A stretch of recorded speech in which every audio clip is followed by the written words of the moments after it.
오늘 우리 계시는 하나님의 말씀은 시편 22편 27절부터 31절까지 말씀입니다. 시편 22편 27절부터 31절까지 말씀. 제가 가진 성경 구약성경 816페이지입니다. 말씀 봉독할 때에 살아계신 우리 하나님의 음성으로 들으시기 바랍니다. 땅의 모든 끝이 여호와를 기억하고 돌아오며 모든 나라의 모든 족속이 주의 앞에 예배하리니 나라는 여호와의 것이요 여호와는 모든 나라의 주제심이로다. 세상의 모든 풍성한 자가 먹고 경배할 것이요 진토 속으로 내려가는 자 곧 자기 영혼을 살리지 못할 자도 다 그 앞에 절하리로다. 후손이 그를 섬길 것이요 대대의 주를 전할 것이며 와서 그의 공의를 태어날 백성에게 전하며 주께서 이를 행하셨다 할 것이로다. 아멘. 샬롬. 샬롬. 예, 우리 한 번 더 밝은 얼굴로 주변 분들 축복합시다. 하나님께서 우리를 사랑하십니다.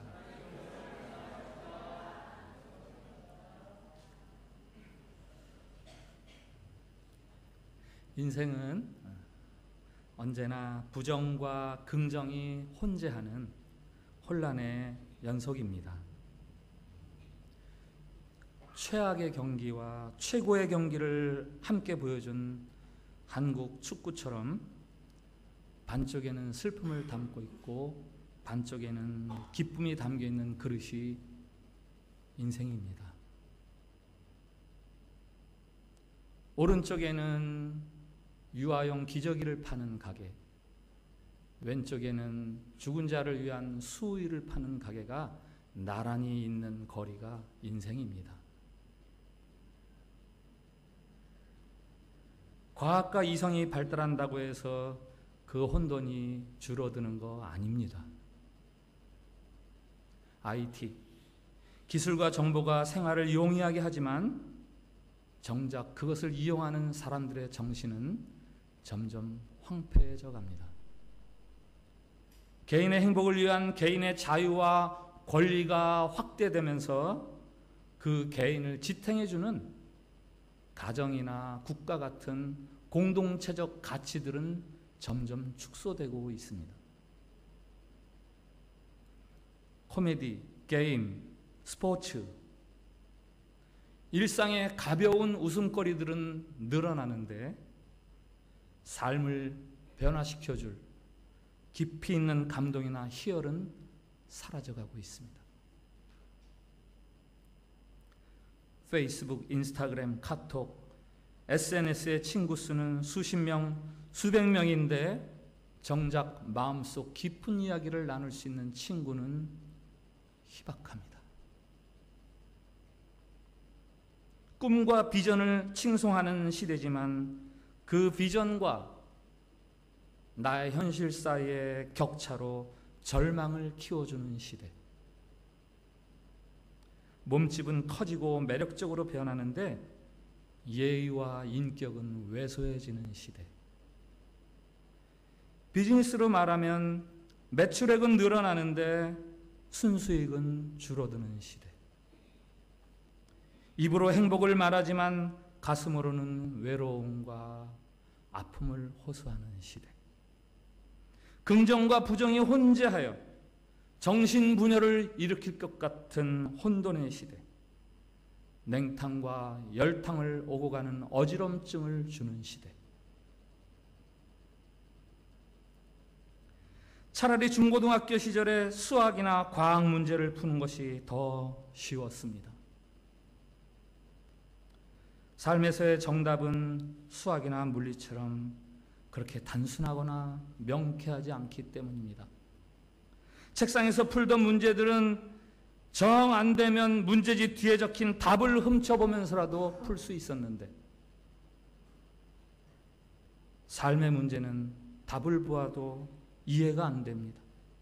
아, 이게 답이구나 하면 그 답이 새로운 질문이 됩니다. 아, 이 혼란스러움 속에서 우리는 어떻게 살아야 하는가? 나와 내가 속한 공동체를 위해 정녕 내가 할 수 있는 것은 무엇이란 말인가?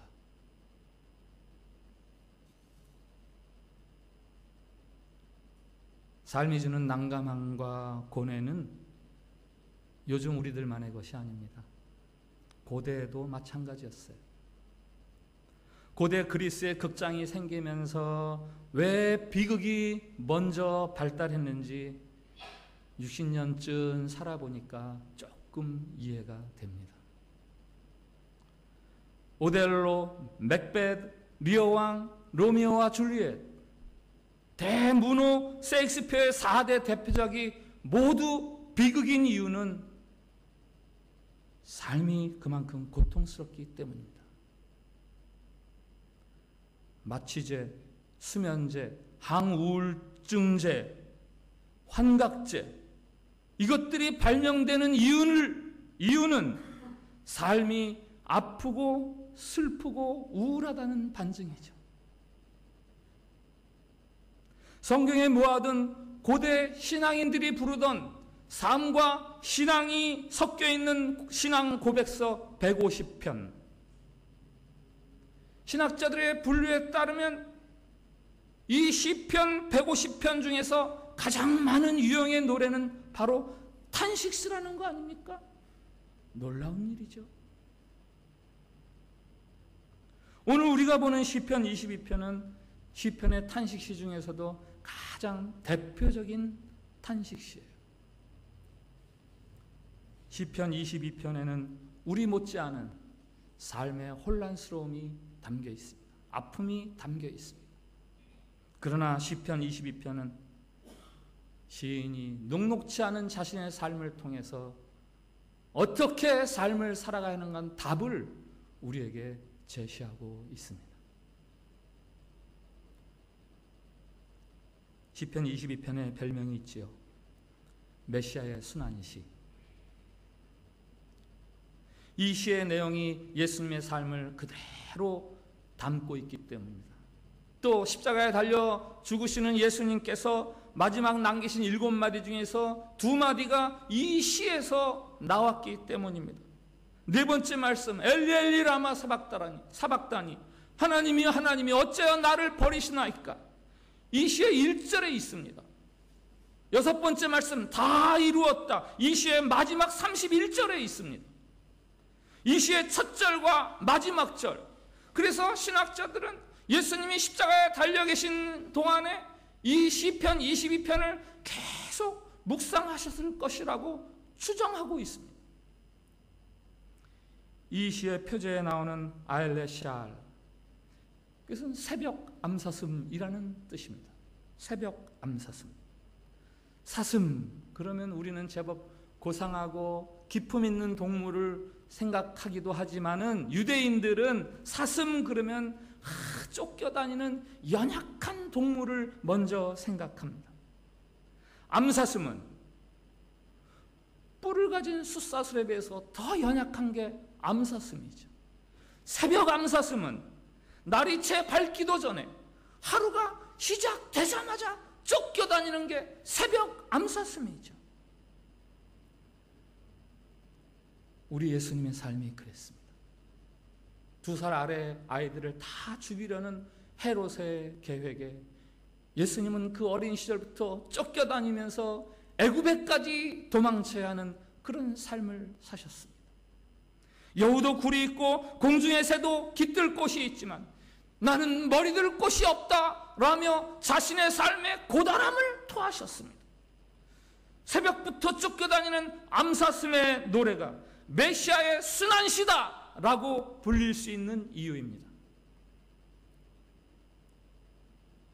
이 시는 매우 충격적인 말로 시작을 하죠. 내 하나님이여 내 하나님이여 어찌 나를 버리셨나이까.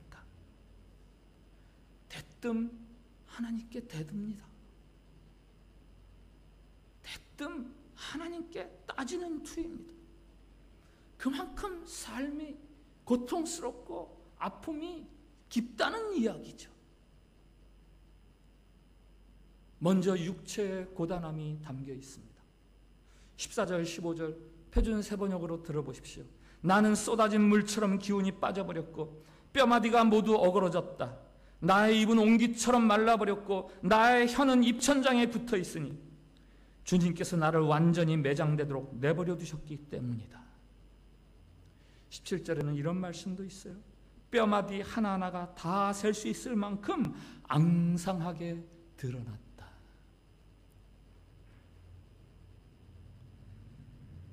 육체적인 고통뿐이 아니죠. 이 시에는 정신적인 고뇌, 정신적인 스트레스도 담겨 있습니다. 6절, 나는 벌레요 사람이 아니라 사람의 비방거리요 백성의 조롱거리라. 주변으로부터 조롱과 비난을 받습니다. 18절에 내 겉옷을 나누며 속옷을 제비 뽑나이다. 저들이 나를 발가벗긴다는 이야기예요. 내가 수치와 모욕을 당한다는 이야기입니다. 뿐만 아니죠. 이 시에는 신앙적인 혼란스러움이 담겨 있습니다. 1절 내 하나님이여 내 하나님이여 어찌 나를 버리셨나이까부터 시작해서 2절 내 하나님이여 내가 낮에도 부르짖고 밤에도 잠잠하지 아니하오나 응답하지 아니하시나이다. 밤낮으로 하나님을 부르지만 응답이 없습니다. 어찌 나를 멀리하여 돕지 아니하시나이까. 나를 멀리하지 마옵소서. 여호와여 멀리하지 마옵소서. 1절 11절 19절 곳곳에 하나님으로부터 멀리 떨어져 있는 것에 대한 탄식이 산재해 있는 게 이 시편 22편. 육체적인 고통, 정신적인 스트레스, 영적인 고뇌 3in1 3종 종합 세트. 고통의 완전판이에요. 고통의 완전판.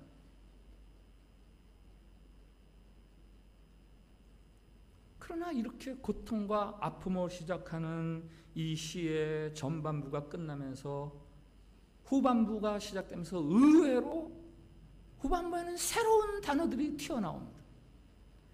갑자기 22절부터 찬송이 흘러나와요. 21절까지 도배했던 탄식과 신음소리가 찬송으로 바뀝니다. 22절 내가 주를 찬송하리이다. 23절 너희여 그를 여호와를 찬송할지어다. 그에게 영광을 돌릴지어다. 25절 나의 찬송은 주께로부터 왔습니다. 오늘 우리가 읽은 27절부터 31절까지는 이 시인이 드리는 찬송의 내용이죠. 어떤 내용입니까? 온 땅에 하나님의 다스리심, 하나님의 공의로운 통치가 이루어져서 가난한 자나 부한 자나 다 그의 다스림 앞에 절하게 되고 대대손손 영원토록 그의 나라가 세워질 것이다 라는 노래예요. 갑자기 이게 웬 변화입니까? 삶에 대한 답답함, 하나님에 대한 답답함을 토로하다가 갑자기 왜 찬송이 나옵니까? 드디어 오늘 설교의 핵심에 이르렀습니다. 오늘 설교는 삶의 불안과 절망, 아픔과 고통, 불신과 혼란에 대해서 말하려는 설교가 아닙니다. 그 속에서 어떻게 자신과 역사에 대해서 긍정적인 소망을 가지고 노래하듯 살아갈 수 있는가? 이것이 오늘 말씀의 핵심이고 그 비결을 먼저 찾는다면 그 비결은 기도입니다.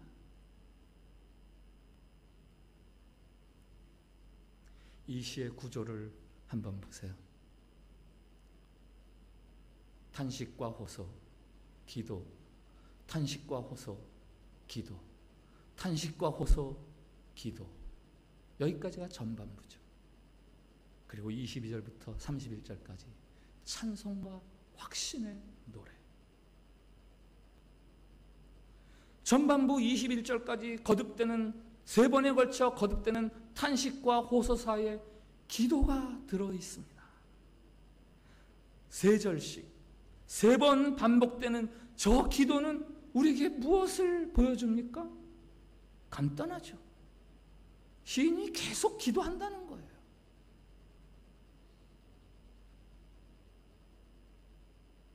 첫 번째 기도 3절부터 5절 말씀을 한번 같이 읽어보겠습니다. 같이 읽습니다. 시작. 이스라엘의 찬송 중에 계시는 주여, 주는 거룩하시니이다. 주의 조상들이 주께 의뢰하였으므로 그들을 건지셨나이다. 그들이 주께 부르짖어 구원을 얻고 주께 의뢰하여 수치를 당하지 아니하였나이다. 아멘. 과거 고통 가운데에서 선조들을 구원하셨던 하나님을 부릅니다.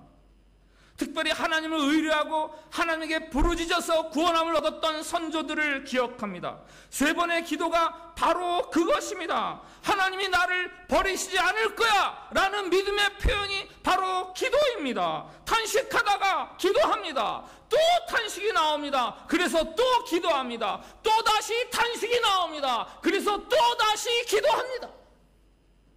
기도가 3번 나왔다 그래서 3번만 기도한 거 아니죠. 저거는 계속해서 끊임없이 기도한다는 거예요. 탄식이 나올 때마다 결국 어떤 일이 벌어집니까? 21절에 있어요. 주께서 응답하셨습니다.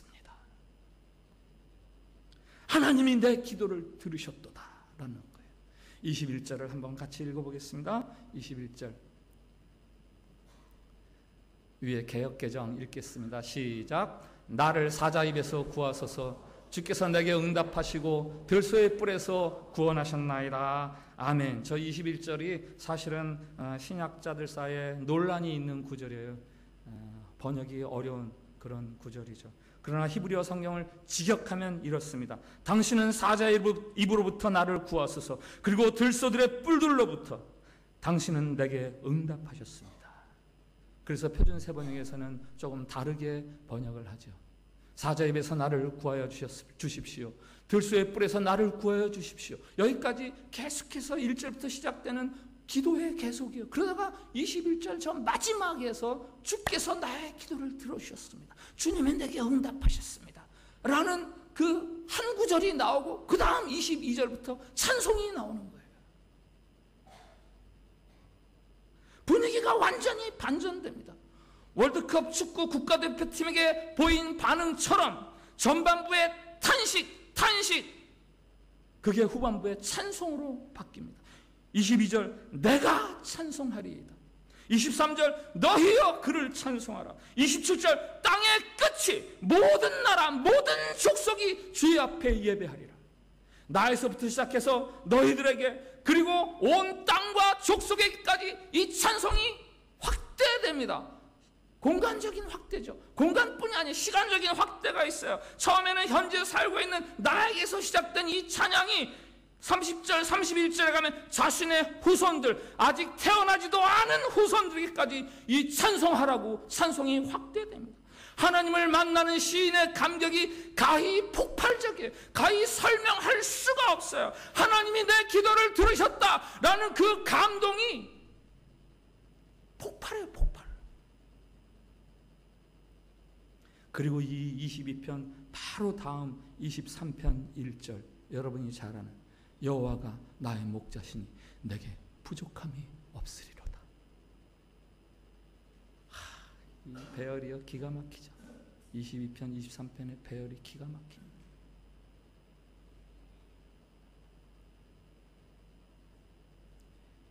기도는 기도자에게 소망을 줍니다. 더 나아가서 기도는 기도자가 그 시대에 소망을 주는 사람이 되게 합니다. 시편 22편이 메시아의 순환시다. 그 주인공이 예수님이니까. 네, 그러나 이 시는 메시아의 순환시이면서 동시에 메시아의 기도시예요. 기도시. 예수님은 우리와 똑같은 삶을 살아가셨어요. 긍정과 부정이 혼재하는 삶을 살아가셨어요. 그러나 예수님은 찬송하면서 궁극적인 긍정을 바라보면서 힘있게 살아가셨습니다. 왜 그러셨을까요? 어떻게 그러셨을까요? 그 답을 오늘 시편 22편에서 찾으면 기도하셨기 때문이에요. 예수님은 평생 기도하셨습니다. 공생애를 시작하면서 광야에서 40일 금식기도 하셨죠. 제자들을 부르실 때 철야 기도하셨다고 기록되어 있어요. 밤새워 기도하셨다. 그리고 새벽 미명 밝기도 전에 홀로 가서 기도하셨다는 기록이 있습니다. 배고픈 5천 명을 앞에 두고 조그만 음식물 앞에 두고 이거 들고 기도를 드리셨어요. 죽은 나사로가 갇혀있는 무덤 앞에서 울면서 기도를 드리셨습니다. 자신의 죽음을 예감하는 자리에서 제자들에게 떡과 잔을 나눠주시면서 기도하셨습니다.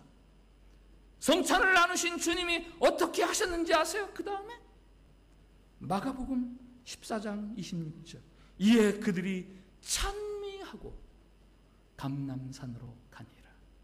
성찬식이 끝나니까 예수님이 제자들과 함께 찬미하고, 힘내오라는 말인데 노래를 부르다, 노래로 하나님을 칭송하다, 이런 뜻이에요. 어떻게 자신의 죽음을 예감하면서 노래를 부를 수 있지요? 기도하셨기 때문이에요.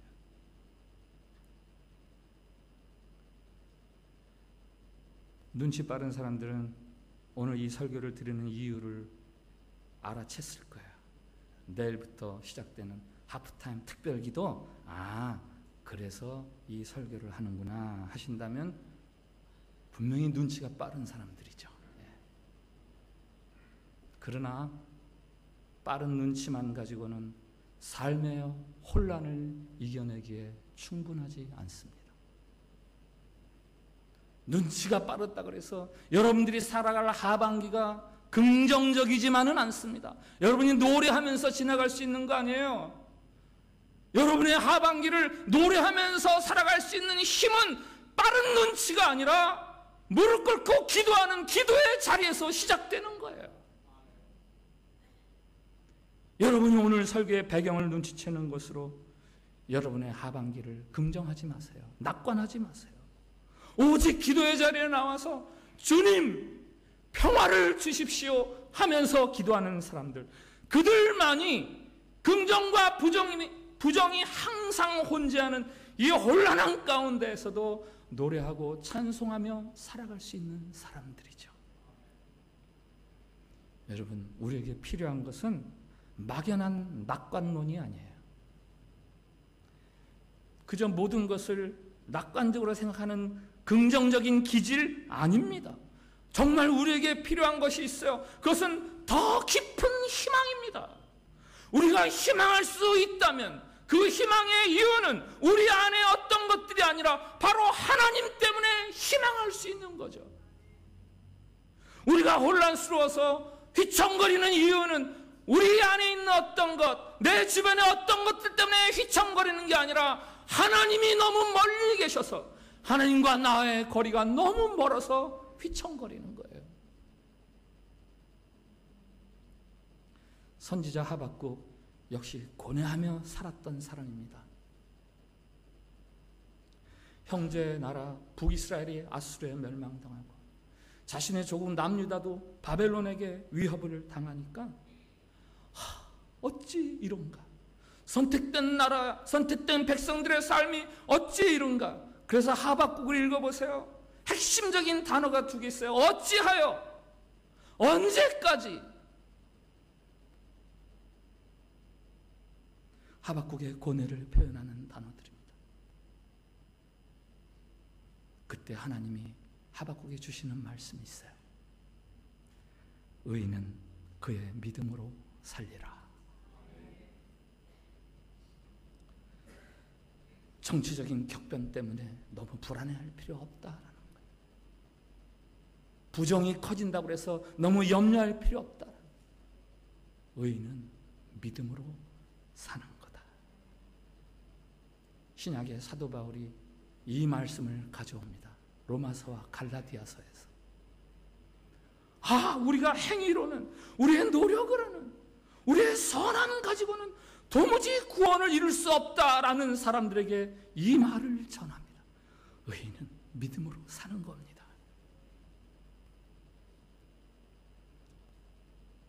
여러분, 믿음이란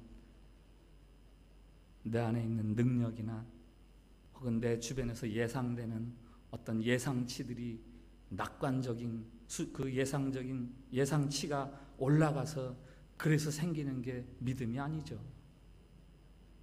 그건 과학이에요, 과학. 믿음은 뭡니까? 하나님을 신뢰하는 거예요. 나를 사랑하시기로 작정하신 하나님. 그래서 아들을 주시기까지 그 사랑을 확증해 주신 하나님, 그 하나님을 신뢰하는 것, 그게 바로 믿음이죠.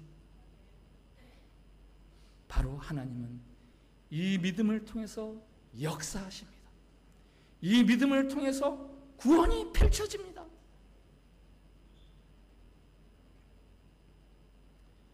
신자가 믿음을 보이는 가장 구체적이고 확실한 방법이 있습니다.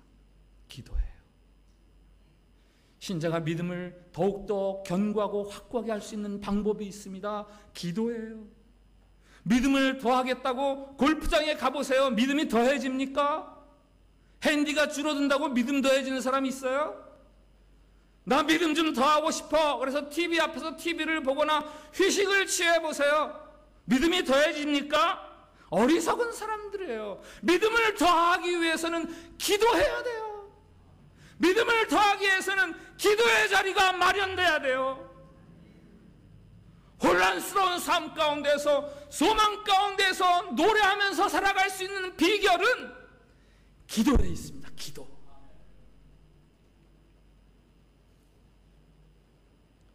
기도와 관련된 유명한 구절 다 같이 한번 읽어봅시다. 데살로니가전서 5장 16절부터 18절까지 말씀 같이 읽읍시다. 시작. 항상 기뻐하라. 쉬지 말고 기도하라. 범사에 감사하라. 이것이 그리스도 예수 안에서 너희를 향하신 하나님의 뜻이니라. 아멘. 여러분, 저 말씀은요, 기뻐해라, 기도도 해야지, 감사해야지, 이런 세 가지 명령어가 아니에요. 같은 이야기를 다른 표현으로 반복해서 해주는 명령입니다. 기뻐함, 기도, 감사함, 이건 다 똑같은 단어예요.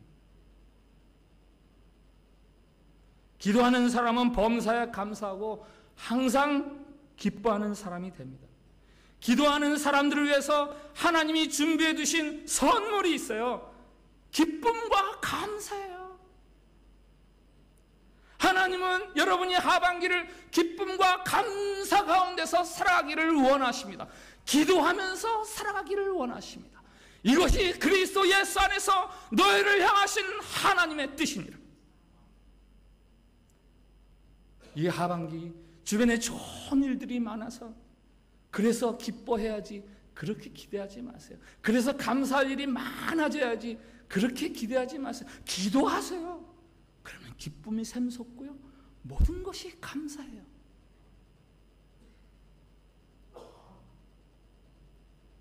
오늘 성찬식을 우리가 나눕니다. 이 성찬식을 통해서 배워야 하는 것이 있어요. 예수님을 배우십시오. 예수님의 떡과 예수님의 피를 받으면서 예수님을 받으세요. 어떤 예수님? 죽음 앞에서도 노래하실 수 있는 예수님. 예수님은 어떻게 그렇게 하셨다고요? 기도하셨다고요.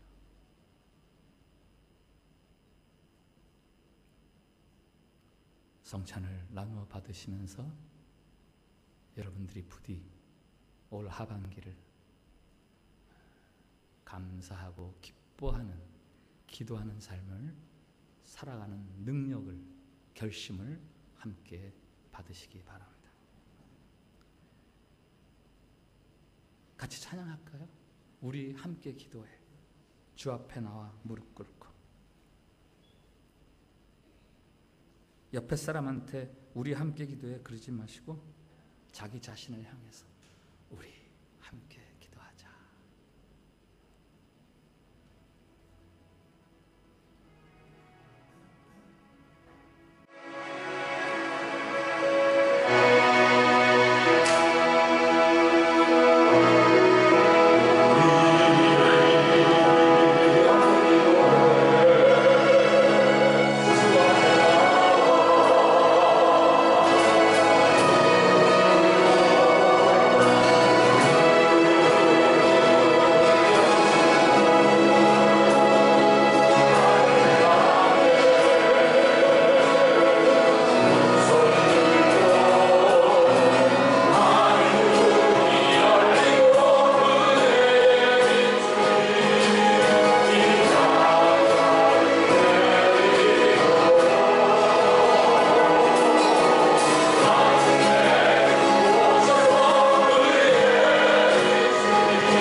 주님, 삶이 주는 고뇌와 아픔이 우리가 감당할 수 없을 만큼 늘 버겁습니다. 주님, 이 비극적인 삶 가운데도 노래할 수 있는 비결을 알게 하시니 감사합니다. 주님, 기도하겠습니다. 올 하반기를 넉넉히 이겨낼 수 있도록 응답해 주옵소서.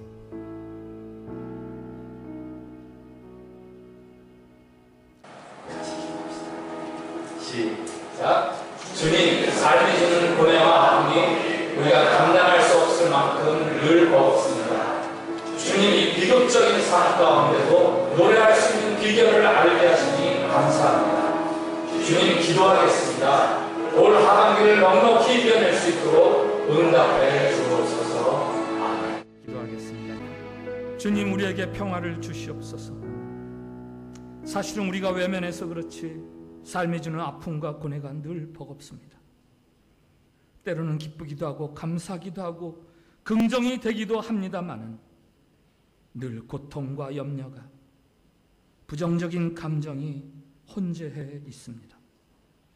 극복할 수 없는 이 무거운 삶의 짐을 해결하고 싶습니다.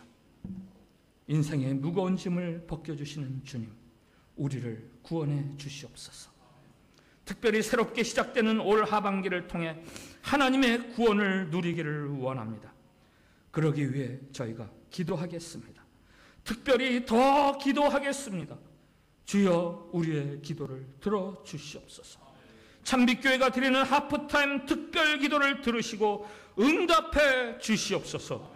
우리에게 평화를 주시옵소서. 예수님의 이름으로 기도합니다. 아멘.